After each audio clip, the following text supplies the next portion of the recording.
जय श्रीमन नारायण। ए पर जे टिप्पणी हम करे जा रहल बा रामानुजदास श्रीमान गट्टू वेणुगोपाल स्वामी जी के द्वारा दिहल गयल बा। अध्याय 9 राजविद्या राजभूम योग श्लोक 32। मां हि पार्थ व्यपाश्रित्य येऽपि स्युः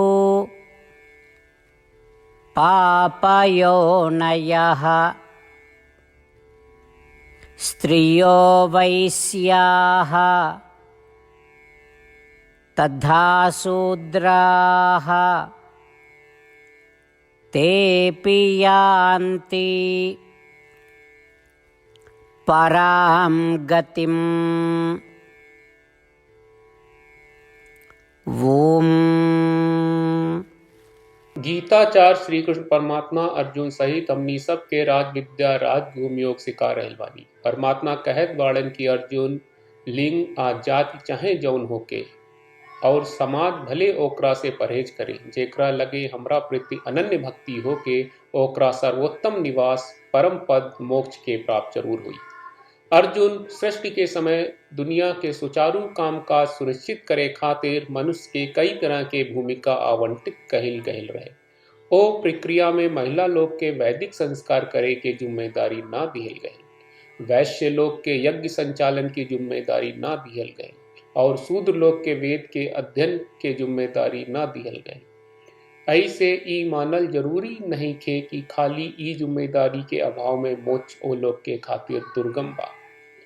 ऐसे श्री कृष्ण परमात्मा साफ साफ कह रहे बाड़न की परम पद आनंद के श्रेष्ठ धाम तक पहुँचे के मुख्य योग्यता केहू खातिर अनन्य भक्ति और ओकरा प्रति अविभाजित भक्ति होला। यही से श्री कृष्ण परमात्मा श्रीमन नारायण के प्रति अनन्य भक्ति के विकास के सतत प्रयास करी। श्री कृष्ण परमात्मा के शिक्षा पर ध्यान देई और श्री कृष्ण परमात्मा श्रीमन नारायण के सामने समर्पण कर दी। आई श्री कृष्ण परमात्मा के वचन के श्लोक के रूप में जैसन वा वैसने दोहरावे के कोशिश करी जा।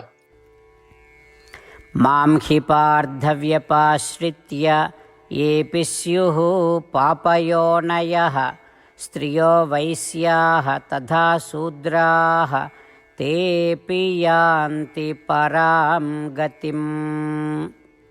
श्रीमन्नारायण करिष्ये वचनं तव। श्रीमद् भगवत गीता का पूरा सार श्री कृष्ण परमात्मा ने अध्याय 18वें के श्लोक 65 से 70 में 8 काम करे खातिर दिले बाड़े। श्री कृष्ण कहले हम ओ लोगन से प्रेम करनी जो लोग इन 8 बातन के मान तारे। हम ओ भक्तन के हर तरह से रक्षा करब। श्री कृष्ण परमात्मा के द्वारा बोलल गईल संपूर्ण भगवत गीता सुनला के बाद अर्जुन कहले करिष्ये वचनम त्वा, जेके मतलब बा कृष्ण मैं उही करब जौन आप कही। यही कारण बा श्री कृष्ण अर्जुन के हर तरह के सफलता आ विजय प्रदान करेले। आई परमात्मा के आपन व्रत देई कि हमनी के ये 8 गौ कर्म के पालन करी जा। ई वचन परमात्मा के देवे से बड़न कौनो पूजा तपस्या यज्ञ नहीं। हम 8 प्रण कहब जौन हमनी के करे के चाहिए। आप सब कृपया इन्हन के आपन दिमाग और दिल में सोची। श्री कृष्ण के आपन वचन देवे के ई तरीका में हमनी सबकी कल्पना करे के चाहिए कि श्री कृष्ण का चेहरा खुशी से चमकत बा और खुशी के एहसास करत बा। जय श्रीमन नारायण। यहाँ हमनी के 8 वादा बा। हमनी के पहला वादा, हे श्रीमन नारायण आपका निर्देश के मुताबिक हम हमेशा तोहार ध्यान करब और तोहार बारे में सोचब। हमनी के दूसर वादा, हे श्रीमन नारायण आपका सलाह का अनुसार हम हमेशा आपका भक्त रहब। हमनी के तीसर वादा, हे श्रीमन नारायण हम आपन सब काम तोहरा सेवा के रूप में और तोहरा संतुष्टि खातिर करब। हमनी के चौथा वादा, हे श्रीमन नारायण जैस की आप माने के कहले रहलू हमरा बहुत विश्वास बा कि हम आपके होई और हम हमेशा आपन दोनों हाथ जोड़ के आपके नमस्कार करब और आपकी पूजा करब।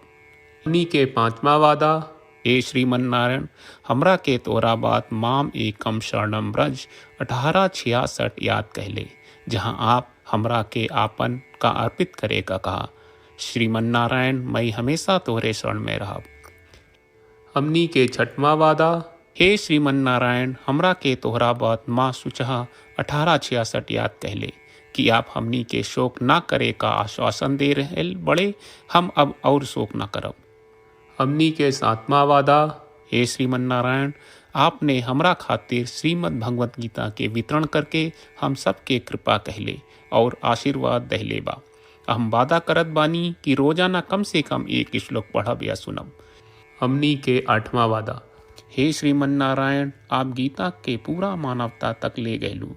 हम गीता में आपके दिव्य वचन के उन भक्तन तक पहुँचावे के प्रयास करब जे गीता से अपरिचित बा। हे श्रीमन्नारायण, हम उई करब जौन तू करे का कहब। हम ऐसन व्यवहार करब जैसन आप चाहत बानी और हम खाली आपका खातिर काम करब। श्रीमन्नारायण के रोज आपन वचन देहल कि हम ओइस करब जैस आप कहत बानी, ई अपने आप में बड़न पूजा बा। श्रीमन्नारायण, करशे वचनम त्वा। श्रीमन्नारायण, हम तोरे निर्देश के मुताबिक काम करब। सर्वं श्री कृष्ण अर्पणम अस्तु। जय श्रीमन्नारायण। मां हि पार्थ व्यपाश्रित्य येऽपि स्युः पापयोनयः स्त्रियो वैश्याः तथा शूद्राः तेऽपि यान्ति